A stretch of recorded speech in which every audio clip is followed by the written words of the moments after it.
Assalamualaikum warahmatullahi wabarakatuh. Alhamdulillahirrabbilalamin. Allahumma sholli ala Muhammadin wa ala alihi wasallim. Kembali lagi di channel Lentera Ilmu bersama saya Eko Wahyunuddin. Kali ini saya akan mencoba membahas tentang jaringan komputer dan internet. Baik, sebelum pembahasan ini dimulai, jangan lupa ya untuk terus mendukung channel ini agar berkembang lebih baik ke depannya dengan cara mengklik tombol subscribe, tombol lonceng notifikasi agar tidak tertinggal informasi yang baru. Kemudian klik tombol like, klik juga tombol share. Terima kasih. Baik, kita mulai saja pembahasan mengenai jaringan dan komputer.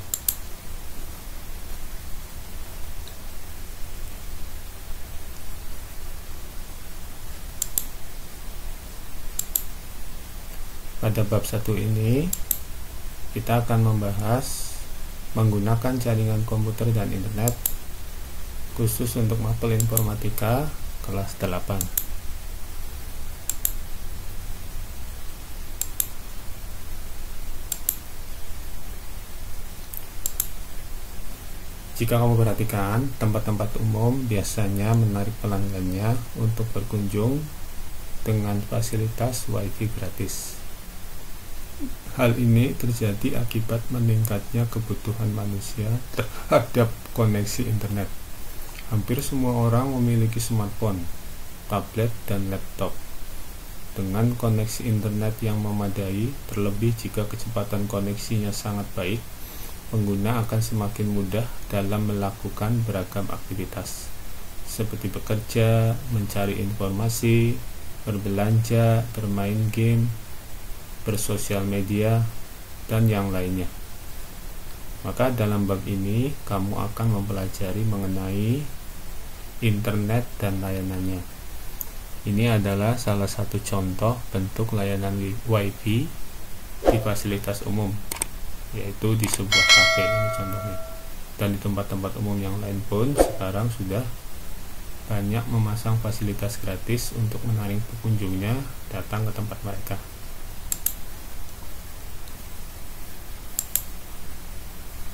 A. Internet dan jaringan komputer. 1. Mengenal internet. Internet berasal dari kata interconnected networking, yang artinya jaringan komputer yang saling terkoneksi.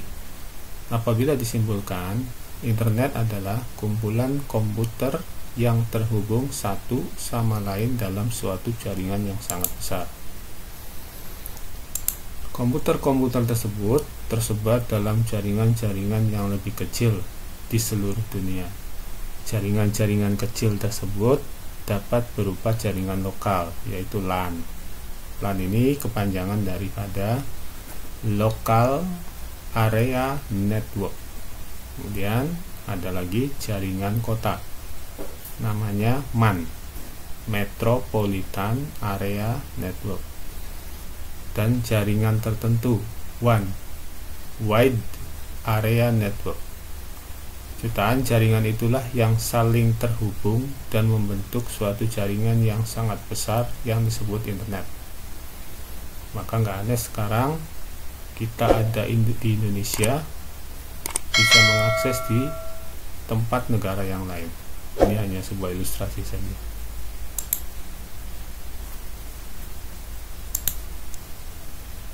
Yang kedua, jaringan komputer. Peranan komputer dalam kehidupan sehari-hari semakin terasa. Oleh karena itu, kebutuhan pengolahan data dan informasi, maka dalam organisasi bisnis kadang dibutuhkan lebih dari satu komputer yang digunakan oleh banyak orang yang bekerja dalam tim. Kumpulan-kumpulan komputer yang terhubung satu dengan yang lainnya disebut jaringan komputer. Contohnya gambar seperti ini.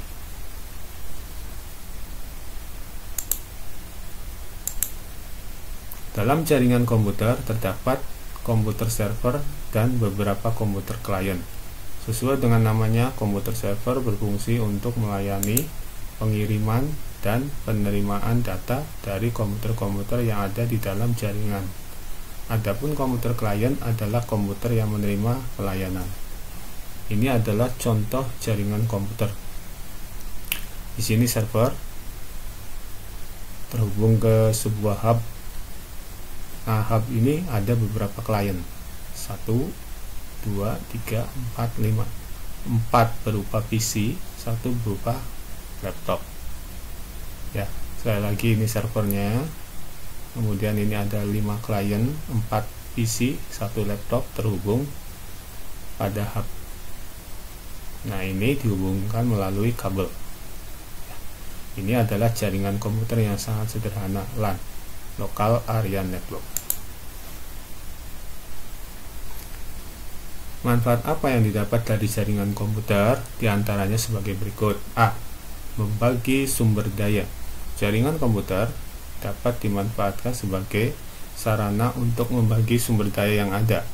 Sumber daya tersebut dapat berupa sumber daya perlengkapan komputer seperti printer maupun sumber daya data, file-file, dan program-program. Dengan adanya jaringan komputer, pengguna sumber daya menjadi lebih efisien dan sumber daya yang harus disediakan dapat dikurangi. Contoh gambar yang ada di samping kanan ini. Kita bisa lihat di sini. PC kliennya ada 6, tapi printernya cukup 1 saja. Nah, di sini maksudnya bisa membagi sumber daya. Printer cukup diletakkan pada bagian server saja. Walaupun diletakkan di bagian server, klien-klien ini tetap bisa mengakses printer ini karena sudah terhubung melewat hub. Semoga dapat dipahami.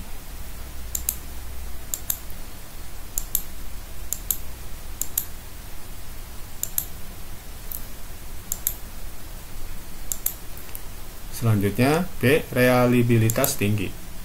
Jaringan komputer memungkinkan penggunanya untuk menyalin data antar komputer. Dengan demikian, apabila salah satu komputer rusak dan data yang disimpan di dalamnya hilang, pengguna masih dapat menggunakan data yang disimpan di komputer lain. Hal ini akan menguntungkan karena pengguna tidak terganggu meskipun ada komputer yang rusak dan data yang hilang. Perhatikan di sini tampilan jaringan komputer. Walaupun komputer satu ini rusak, kena virus atau tidak bisa dinyalakan, komputer yang lain tetap aman bisa menggunakan. Bisa pindah, walaupun dia tadi makanya di sini, dia tetap bisa pindah di sini, datanya pun sudah ada. Karena semua data bisa diakses nanti oleh server, bisa dibaca oleh server. Data-data semua klien ini bisa dibaca oleh server. Ini salah satu keuntungan menggunakan jaringan komputer. Menghemat uang. Dengan menggunakan jaringan, perusahaan dapat menghemat peralatan yang harus digunakan. Misalnya printer. Dengan adanya jaringan komputer, satu printer dapat digunakan oleh beberapa orang, sehingga perusahaan tidak perlu membeli printer untuk setiap karyawan. Dengan demikian, jaringan komputer yang dibangun dapat menghemat biaya yang dikeluarkan. Contohnya seperti ini. Anggap aja ini sebuah perusahaan. Sebuah perusahaan tersebut ada 6 karyawannya. Maka perusahaan tersebut tidak harus membeli printer sejumlah karyawannya. Cukup printernya 1 saja. Tapi karyawan ini tetap bisa mengakses printer yang ada di server ini karena sudah terhubung menggunakan jaringan. Itu salah satunya, bisa menghemat. Yang harusnya membeli 6 lagi, ini cukup 1 saja. Inilah kelebihan menggunakan jaringan komputer, hemat uang. Yang D. Sebagai sarana komunikasi. Jaringan komputer dapat dimanfaatkan oleh perusahaan atau organisasi sebagai sarana komunikasi. Misalnya, dalam membagi file kebijakan baru, pemimpin perusahaan tidak perlu mengirimkan file tersebut kepada seluruh bawahannya, akan tetapi cukup dengan menempatkan file di server sehingga semua pegawai dapat mengaksesnya. Ketika sebuah pemimpin ingin menyampaikan informasi, tidak harus mendatangi satu-satu, cukup lewat satu server saja, maka semua karyawan dapat mengaksesnya. Di situ, ini kelebihan daripada menggunakan jaringan, bisa sebagai sarana komunikasi. Semoga sampai di sini dapat dipahami. Selanjutnya, jika dilihat secara fisik, jaringan komputer dapat dibedakan menjadi dua, yaitu jaringan kabel dan jaringan nirkabel. Wireless network. Jaringan kabel adalah jaringan yang secara fisik dihubungkan dengan kabel-kabel jaringan. Adapun jaringan nirkabel adalah jaringan komputer yang dihubungkan dengan menggunakan gelombang elektromagnet. Contohnya di sebelah kanan, gambar sebelah kanan, kita bisa lihat sini, ini contoh jaringan yang menggunakan kabel. Masing-masing komputer di sini terhubung dengan menggunakan kabel. Nanti pusatnya adalah di sini, server. Ini klien-kliennya nih. Nih, klien-klien. Dia bisa menggunakan kabel alat hubungnya dengan adanya satu server. Sedangkan jaringan nirkabel yang tanpa kabel, ini contohnya, tidak ada kabel tapi menggunakan wireless. Ya, di HP-mu barangkali sering menggunakan fasilitas wireless, atau di laptop atau di tablet. Ya, itu contohnya. Apabila dibandingkan dengan jaringan kabel, jaringan kabel ini memiliki kelebihan karena kemampuannya untuk bergerak. Namun jaringan nirkabel juga memiliki kelemahan karena data yang dikirim melalui jaringan tersebut rawan penyadapan. Kelebihannya memang kalau jaringan nirkabel ini bisa dibawa kemana-mana selagi akses wifi-nya dengan jarak tertentu. Jadi misalkan kita tidak harus tetap di tempat itu saja, kita bisa berpindah-pindah. Ini enaknya menggunakan jaringan wifi. Tapi kalau menggunakan jaringan kabel, kita nggak bisa kemana-mana, hanya sekitar sini saja. Kalian bisa pindah komputer, ya, tidak bisa pindah ke ruangan lain seperti itu. Ini tapi kelemahannya, datanya ini rawan penyadapan. Itu kalau menggunakan wifi, ya masing-masing punya kelemahan dan kelebihan. Mungkin itu saja yang dapat saya sampaikan. Mohon maaf kalau ada hal-hal yang kurang berkenan. Terima kasih, semoga bermanfaat. Kita bertemu lagi pada video pembelajaran selanjutnya. Assalamualaikum warahmatullahi wabarakatuh.